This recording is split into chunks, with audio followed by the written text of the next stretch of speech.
इस वीडियो में एक बहुत ही छोटी सी स्टोरी के माध्यम से हम सीखेंगे कि किस तरह से हम धीरे धीरे इंग्लिश को इम्प्रूव कर सकते हैं। एक एक शब्द को पढ़ेंगे, पूरे वाक्य को पढ़ेंगे, फिर उसका हिंदी अर्थ करने की कोशिश करेंगे। तो इससे इंग्लिश में ओवरऑल इम्प्रूवमेंट देखने को मिलेगा, हमारी वोकेब में, रीडिंग में, राइटिंग में, हर चीज़ में। तो देखते हैं इस कहानी को। The fox and the grapes, कि भाई एक है लोमड़ी और यहाँ कुछ अंगूर है ना, इसके संबंध में है पूरी की पूरी कहानी, लोमड़ी और अंगूरों के बारे में ना। The fox and the grapes. अब एक बात ध्यान देना, ये जो फॉक्स है ना, ये होता है मेल। तो फीमेल क्या होता है फिर, कि भाई जो लोमड़ी होती है ना फीमेल, उसको हम बोलते हैं विक्सन, VIXEN, है ना। तो ये जो है फॉक्स, देखो यहाँ पर, ये देखो ही लिखा हुआ है, इसके लिए ही है ना। तो ये जो है लोमड़ी है, तो लोमड़ी क्या है, ये मेल है ना, मेल लोमड़ी की बात हो रही है यहाँ पे ना। फीमेल जो लोमड़ी होती है उसको हम बोलते हैं विक्सन। तो the fox and the grapes. अब पढ़ते हैं इस कहानी को। On a bright sunny day. अब देखो ध्यान में रखना, किसी भी डे के आगे हम क्या करते हैं, ऑन प्रेपोजिशन का प्रयोग करते हैं ना। जैसे on Monday, on Sunday, on Friday. तो on a bright sunny day, bright का मतलब है बहुत ही ज़्यादा चमकीला, है ना। सन्नी का मतलब यही होता है कि भाई बहुत ही बढ़िया धूप निकली हुई थी, बहुत ही अच्छी तरीके से सूरज चमक रहा था। तो on a bright Sunny day, कि भाई एक बहुत ही अच्छा दिन था, बहुत ही चमकीला सूरज था। अ फॉक्स स्पॉटेड, देखो स्पॉट का मतलब होता है पता लगाना, नोटिस में लेना, किसी चीज़ को चिन्हित करना, है ना, कुछ देखना। A fox spotted a vineyard, देखो विनयार्ड का मतलब होता है अंगूरों का बगीचा। तो एक धूप, उजली धूप का दिन था। उस दिन क्या हुआ कि एक जो लोमड़ी है ना, लोमड़ी थी, मैं लोमड़ी थी बोल रहा हूँ, लेकिन ये क्या था, लोमड़ है ना, लोमड़ी नहीं बोलेंगे इसे, लोमड़ कह सकते हो आप इसे, क्योंकि ये मेल है ना, फीमेल नहीं है ये। A fox spotted a vineyard, तो एक लोमड़ी ने क्या देखा, एक लोमड़ी ने देखा अंगूरों का बगीचा। The vineyard was full of ripe purple big round grapes hanging, देखो हैंगिंग का मतलब है जो झूल रहे थे, जो लटक रहे थे। तो जो विनयार्ड थी, जो अंगूरों का बगीचा था, उसमें क्या थे, बहुत ही पके हुए बैंगनी कलर के बड़े बड़े गोल गोल अंगूर जो थे वो झूल रहे थे, लटक रहे थे। हैंगिंग ऑन, किस पर, द क्रीपर प्लांट। देखो क्रीपर प्लांट का मतलब होता है लता, पेड़ के ऊपर जो अंगूरों की लताएं होती हैं ना, उस लता को कहा गया है क्रीपर प्लांट। दैट हंग, अब ये जो लता जो थी लटकी हुई थी, दैट हंग हाई, बहुत ऊंची, ऑन अ ट्री, पेड़ के ऊपर बहुत ऊंची ये लता लटकी हुई थी। एक बहुत ही महत्वपूर्ण बात मैं आपको बताता हूँ, हमारे पास ये दो शब्द होते हैं, हैंग है ना। अब देखो ये हैंग जो शब्द है, इसकी सेकंड फॉर्म ईडी लगा के भी बनाई जाती है, हैंग्ड, हैंग्ड। और हैंग की जो सेकंड फॉर्म और थर्ड फॉर्म होती है वो हंग और हंग, इस तरह से भी बनाई जाती है ना।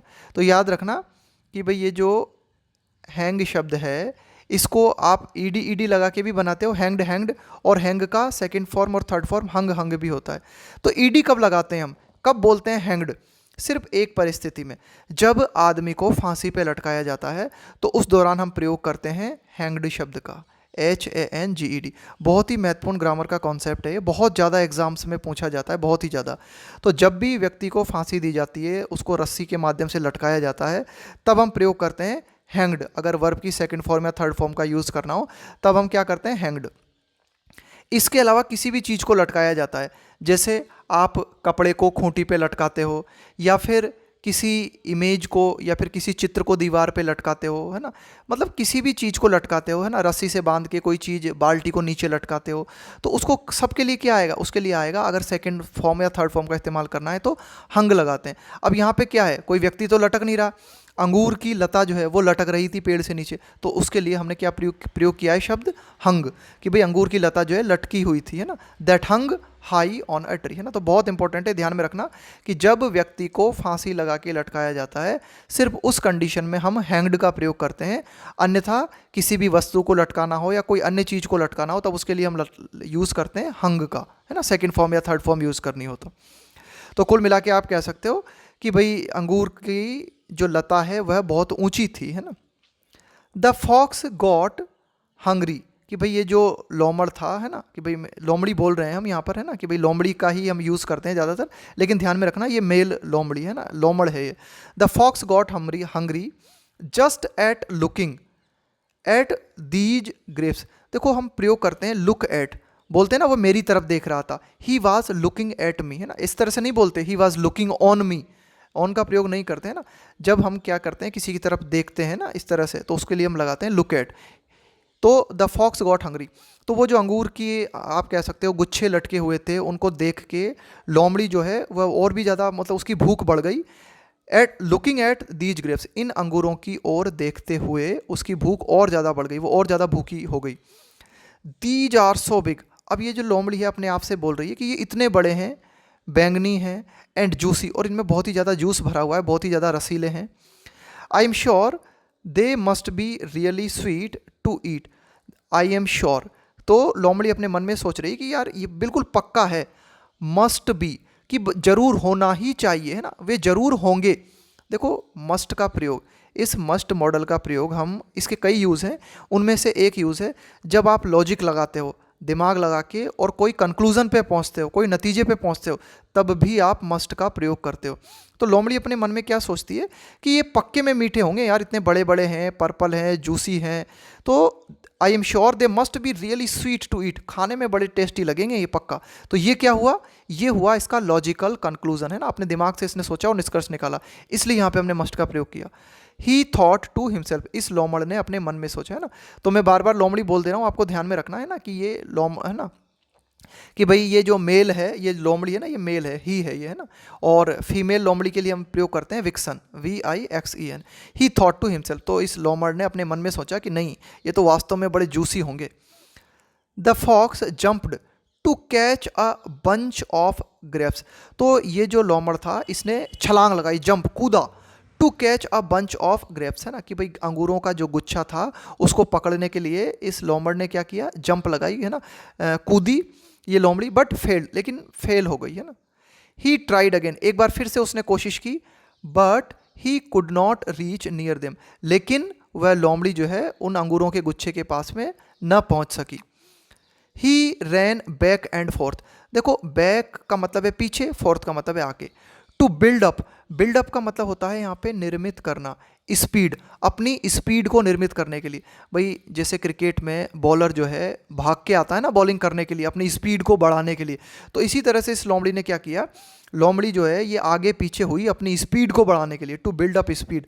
सो दैट का मतलब है ताकि, ही कुड जंप हाई, ताकि वह और ज़्यादा ऊंची कूद सके, बट ही फेल्ड अगेन, लेकिन ये वह एक बार फिर से फेल हो गया, है ना, कि भाई ये जो लोमड़ है एक बार फिर से फेल हो गया, वह नहीं मतलब अंगूरों के गुच्छे तक नहीं पहुंच सका।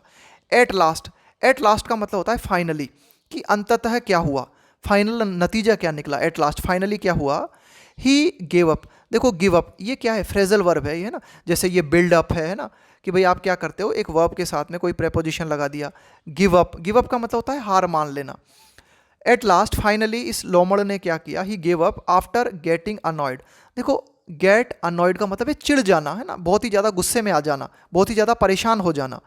तो he gave up after getting annoyed, कि ये मतलब इतना कोशिश की इस, है ना, इस लोमड़ी ने इतनी ज़्यादा कोशिश की, बार बार बार बार जंप किया, लेकिन अंगूरों के गुच्छे तक न पहुंच सकी। तो at last finally he gave up after getting annoyed, कि बहुत ज़्यादा परेशान होने के बाद में, बहुत ज़्यादा चिढ़ जाने के बाद में इसने हार मान ली। और फिर क्या कहा इसने, खैर I think these grapes are not that sweet, कि भाई मुझे ऐसा लगता है कि ये जो अंगूर है ना, इतने मीठे नहीं है, are not that sweet and ripe, और उतने पके हुए भी नहीं है। देखो अब ये क्या हुआ कि अपने लक्ष्य तक पहुंच नहीं पाई, कि भाई ये जो लोमड़ था अपने लक्ष्य तक नहीं पहुंच पाया, नहीं प्राप्त कर पाया, तो फिर अब उसकी बुराई करने लगा। I think these grapes are not that sweet and ripe, कि भाई ये जो अंगूर हैं ये उतने मीठे नहीं हैं और क्या कहते हैं, उतने पके हुए भी नहीं है। आई शुड गो, मुझे चलना चाहिए। I am just wasting my time, कि मैं यहाँ पर सिर्फ अपना टाइम खराब कर रहा हूँ। सेइंग दिस, ऐसा कहते हुए, ही वॉकड अवे, वह जो लोमड़ था, अब देखो ये वॉक अवे का मतलब होता है चलते हुए किसी जगह से दूर चले जाना। वॉकड अवे का मतलब है उस जगह से फिर वो जो लोमड़ था ना वह दूर चला गया, इस तरह से कहते हुए कि अरे यार ये अंगूर वंगूर मीठे वीठे तो है नहीं, मैं यहाँ पे अपना टाइम खराब कर रहा हूँ। सेइंग दिस, ऐसा कहते हुए, ही वॉकड अवे, वह वहाँ से दूर चला गया। अब इसका मॉरल देखते हैं कि भाई हमें जो है मॉरल क्या बताया गया है ना, मॉरल का मतलब इससे हमें शिक्षा क्या मिलती है। If we give up easily, कि अगर हम, गिव अप का मतलब है हार मान लेना, कि अगर हम बहुत ही ईजिली, बहुत ही आसानी से अगर हम हार मान लेते हैं, we will never know the goodness of things. Goodness का मतलब होता है किसी भी चीज़ की अच्छाई। तो जो वस्तु है, कोई भी चीज़ है, उसकी अच्छाई को हम नहीं जान पाएंगे।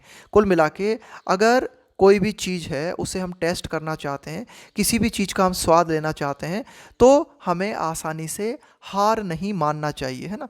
ये स्टोरी हमें जो है शिक्षा देती है कि हमें जो है आसानी से हार नहीं मानना चाहिए। दूसरी ओर एक और इस चीज़ से आप सीख सकते हो, इस कहानी से ये बात भी आप सीख सकते हो कि भाई कभी कभी क्या होता है, कोई चीज़ हम पा नहीं पाते तो फिर हम क्या है उसकी बुराई करने लगते हैं कि अरे यार ये तो पाने लायक ही नहीं थी, ये तो ऐसे ही थी, है ना। तो हमें अपने मन में इस बात को पूछना चाहिए कि जब हम कहते हैं ना किसी चीज़ को अरे यार इसमें क्या रखा है, तो हमें ये पूछना चाहिए कि हम उस चीज़ को पा नहीं पा रहे इसलिए उसकी बुराई कर रहे हैं, या फिर वो वास्तव में ही बुरी चीज़ है ना। जैसे कई लोग हैं वे पैसा अचीव नहीं कर पाते ज़िंदगी में, तो फिर क्या बोलते हैं अरे पैसे में क्या रखा है ना, पैसा तो मतलब हाथ का मैल होता है। तो इस तरह की बातें जो है हम अपने मन को समझाने के लिए तो नहीं कर रहे, तो ऐसा सोचने के लिए भी ये स्टोरी मजबूर करती है। तो इस स्टोरी को एक बार फिर से आप ध्यान से दें, है ना। सारे जो ग्रामर कॉन्सेप्ट्स आए हैं इस स्टोरी में उनको देखें, एक एक शब्द के अर्थ को समझने की कोशिश करें। कुछ ना समझ आई हो बात आपको, है ना, तो कमेंट करके ज़रूर पूछें।